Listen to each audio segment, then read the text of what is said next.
इंसान को रोज़मर्रा ज़िंदगी के में जो अलाम और मसाइब होते हैं उनसे निजात के लिए वो हमेशा सुकून की तलाश में रहता है।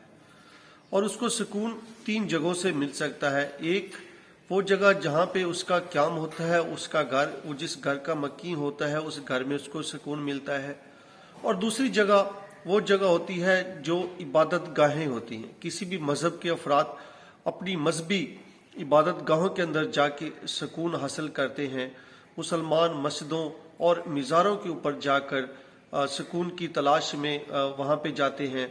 और जो तीसरी सबसे अहम जगह होती है जहाँ से आपको इंसान होने का मालूम होता है, जहाँ पे इंसानों की पहचान होती है, आप मुआशरे की ऊंच नीच को परखते हैं, जहाँ पे खुदा का कुर्ब हासिल होता है, जहाँ पे आप सीरत मुस्तफ़ा सल्लल्लाहु अलैहि वसल्लम से मुस्तफ़ीद होते हैं, जहाँ पे अगर आप खुश हैं तो आपको आपकी खुशी में और इजाफा होता है, और अगर आप उदास है तो आपकी उदासी को मज़ाह में बदलने के लिए वो सुकून वाली जगह कोई और नहीं, सिर्फ और सिर्फ लाइब्रेरी होती है।